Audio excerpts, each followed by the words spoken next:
অর্জুনকে বাঁচাতে গিয়ে সাপের কামড় খেলো গঙ্গা। হ্যাঁ বন্ধুরা, সম্পূর্ণটা জানতে হলে ভিডিওটা শেষ অবধি দেখতে থাকুন।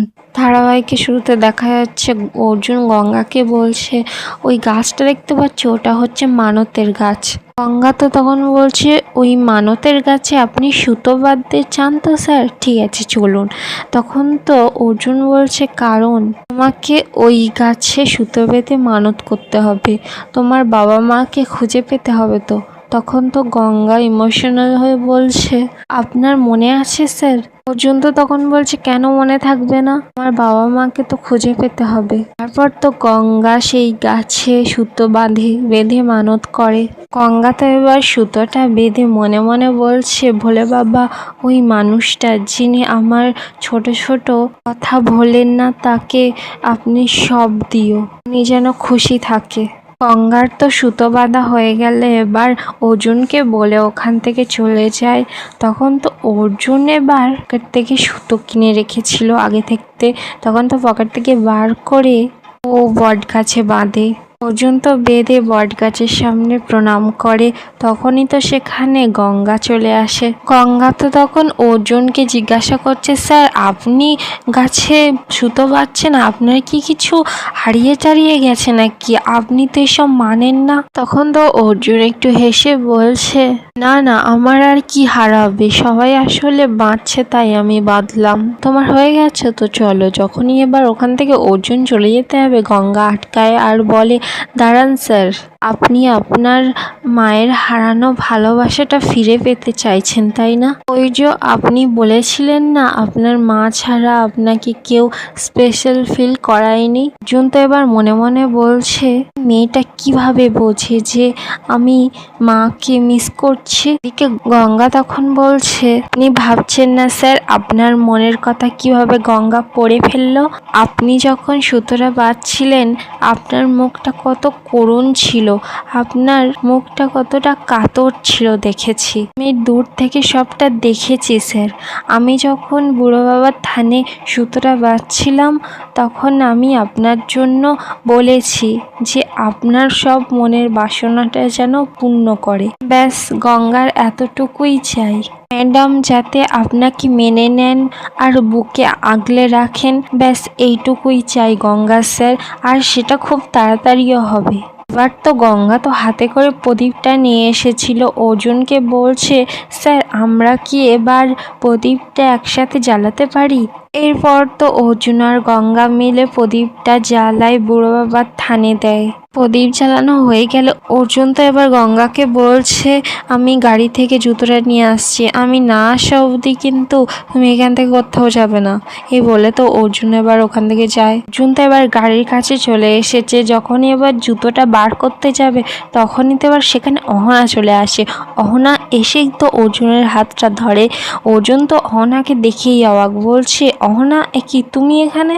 অহনা তো তখন রেগেমেগে বলছে, হ্যাঁ আমি এখানে, আমি তো না আসলে তো তোমাদের সব কিছু মিস করে যেতাম, তোমাদের এতটা টান, তোমাদের এতটা অথরিটি টান, সব কিছুই তো মিস করে যেতাম, আমার তো জানাই হতো না। অ্যাকচুয়ালি তুমি তো আমার কখনো জানতেই দিতে না, অ্যাকচুয়ালি আমারই ভুল, জানো তো অর্জুন। এখন তুমি আমাকে বললে যে তুমি এক্ষুনি গঙ্গাকে তুমি ডিভোর্স দিতে পারবে না, তোমার নাকি আরও কাজ আছে, ইনফ্যাক্ট তোমার বাড়ি গিয়ে এত কথা বলার পরেও তুমি গঙ্গাকে ডিভোর্সের কথা বলতে পারোনি।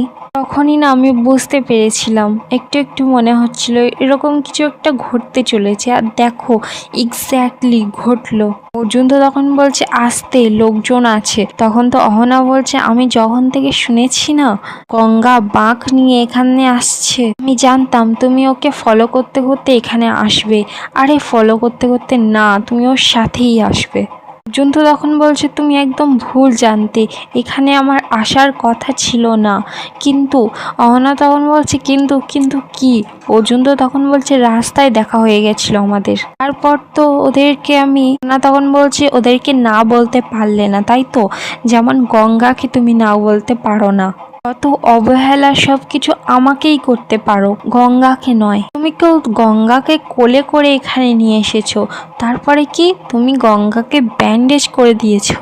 তোমার কাছে এসব নর্মাল ব্যাপার না? কি হলো, চুপ করে আছো কেন? নর্মাল তো। অর্জুন তো তখন রাগ দেখিয়ে সাইডে সরে যায়। ওনা তো এদিকে বলেই যাচ্ছে, বলছে বাবা অর্জুন, এসিপি অর্জুন চ্যাটার্জি দাঁড়িপাল্লায় বসলো, মাপলো, এই তখন তোমার ওই পুলিশই এসিপি সত্তায় বাঁধলো না। অর্জুন তো এবার বলছে, অহনা তুমি কিন্তু রাস্তায় অকারণে সিন ক্রিয়েট করছো, এখানে কিন্তু চারিদিকে লোকজন আছে, তোমার এখন মাথার ঠিক নেই, তার থেকে বরং তুমি বাড়ি চলো, তারপর ঠিক হবে। তখন তো অহনা বলছে, না, কে বাড়ি যাবে, আমি এই মুহূর্তে এই পুরো ব্যাপারটার উত্তর চাই, এই মুহূর্তে। অহনা তো তখন অর্জুনের হাতটা ধরে বলছে, চলো আমার সঙ্গে। বলেই তো অর্জুন হাতটা ছাড়িয়ে দেয় আর বলে, কি করছো ওটা কি? অহনা তখন বলছে, ও আমার হাত ধরতে তোমার ভয় লাগছে, আমার হাত ধরবে না তুমি? ও না না, এটা হতে পারে গঙ্গা তোমাকে বকবে, জানলে তুমি আমার সঙ্গে যাচ্ছ। অর্জুন তো তখন অহনাকে বলছে, কাম ডাউন, এমন কেন করছো?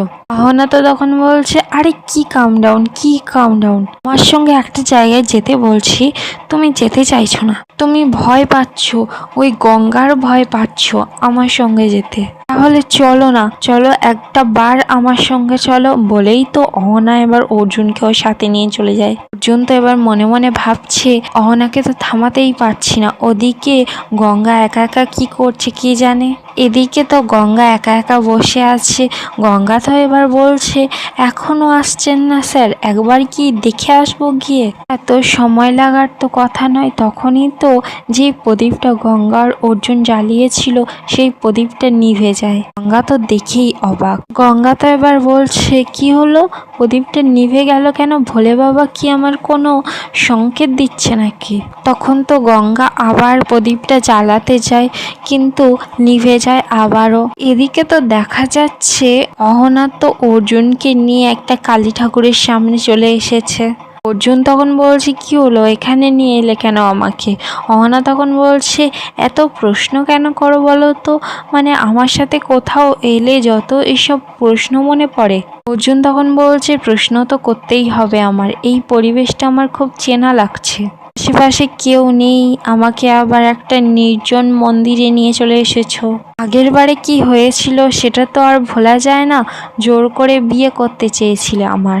অহনা তো তখন বলছে, যদি বলি আজকে এক্স্যাক্টলি সেই কারণে তোমার এখানে নিয়ে এসেছে। অর্জুন তখন বলছে, মানে? তখন অহনা বলছে, এক্স্যাক্টলি আগের দিনে যেই কারণে তোমাকে ওই মন্দিরটায় নিয়ে গেছিলাম, আজকে সেই কারণে এখানে নিয়ে এসেছি। অর্জুন তো তখন বলছে, তোমার কি মাথা খারাপ হয়ে গেছে? বারবার এরকম পাগলামি করতে ভালো লাগে তোমার? তখন তো অহনা বলছে, আমি আর কি করব অর্জুন বলো, কিভাবে একটা বিয়ে ছাড়া একটা মানুষকে এভাবে বাঁধা যায়? আমি তো আর পারবো না গঙ্গার মতো তোমার সমান বাতাসা ছড়াতে। ওর তো প্রমাণ করতে হবে লোকের সামনে, লোক দেখিয়ে, তো ওর মতো রাস্তাঘাটে নাচতেও পারবো না অসভ্যের মতো। এই তুমি বুঝতে পারো না গঙ্গা এটা কি থেকে করে? ভালোবাসা থেকে করে। অর্জুন তো তখন বলছে, তোমার মাথা খারাপ হয়ে গেছে, তোমার মাথা ঠিক নেই, তুমি আবার গঙ্গার সাথে কম্পেয়ার করছো নিজেকে। মেয়ে কি করেছে, আমার জন্য মানত রেখেছে, একটা সামান্য বাতাসা দিয়ে, দামি কিছু দিয়ে নয়, লোক দেখানোর জন্য নয়। তুমি ওর এই ছোট্ট সিম্পলিটিসটা বুঝতে পারছো না? বারবার আমার আর কিচ্ছু বলার নেই। আর এখানেই আজকের এপিসোডটা শেষ হয়ে যায়। ভিডিওটা কেমন লাগলো কমেন্টে জানাতে ভুলবেন না।